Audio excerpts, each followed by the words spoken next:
You know what blows my mind?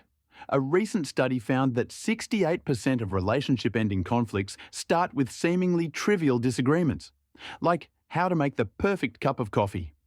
That's such a fascinating statistic. What made you bring that up? At the Price Genie, we keep an eye on research. Well, I just came across this story that perfectly illustrates this. A young couple whose relationship is potentially unraveling over their morning coffee routine. He's 24, she's 23, and they've been living together for 6 months when things started getting intense. Intense over coffee. That seems a bit extreme. So here's what happened. This guy had this sweet morning ritual of making coffee for his girlfriend. But she started demanding this incredibly precise method, measuring grounds to the exact gram, pre-warming mugs for exactly 30 seconds, specific milk temperatures. Oh wow, that's getting into professional barista territory. How did he handle all these new requirements? At first, he tried to accommodate everything because, in his words, if she loves coffee that much, I want to make it nice for her. But it turned into this daily interrogation about every single detail of the process. You know, this reminds me of research showing how criticism in relationships typically follows gender-specific patterns. What happened next? Well, things reached a breaking point when she actually took his carefully made coffee, dumped it down the sink, and started making it herself while lecturing him about doing it wrong. Relationship experts call these kinds of moments sentinel events, seemingly minor incidents that reveal major underlying issues. That's such a powerful example of how these small conflicts can escalate. How did people online respond to this? The response was fascinating.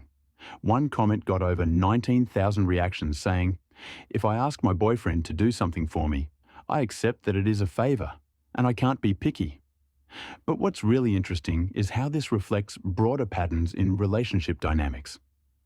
Tell me more about those patterns, especially the gender differences you mentioned earlier. So research shows that men typically respond to criticism by withdrawing, which is exactly what this guy did by saying, "Make your own coffee." Women, on the other hand, often try to regain control through increased specificity, like these detailed coffee instructions. That's really interesting how these gender-typical responses can actually make conflicts worse instead of better. Exactly. And what's particularly fascinating is that studies show these daily interactions are actually better predictors of relationship success than how couples handle major conflicts.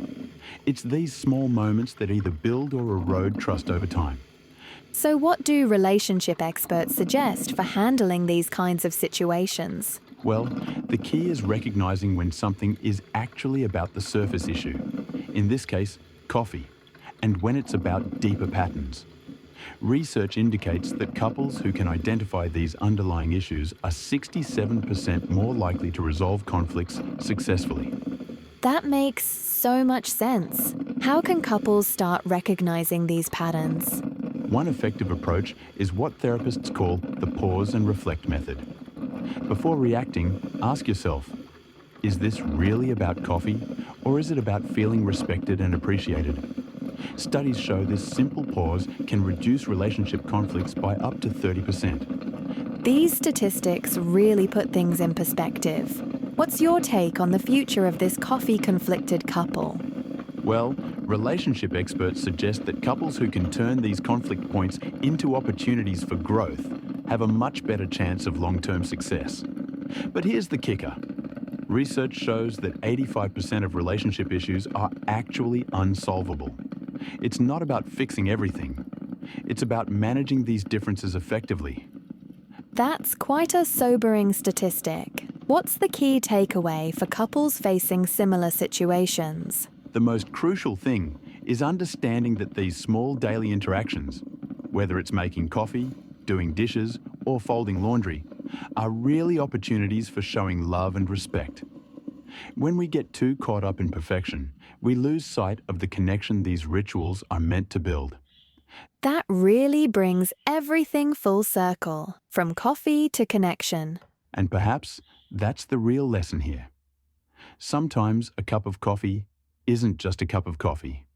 It's a daily opportunity to choose between perfection and connection, between criticism and appreciation. The question is, which one are we brewing in our own relationships? Check out some of our favourite coffees at thepricegenie.com. They feature some very tasty organic blends we know you'll love. Sharing a good cup of coffee can really do wonders for your relationships. Visit www.thepricegenie.com to live and love better and learn more.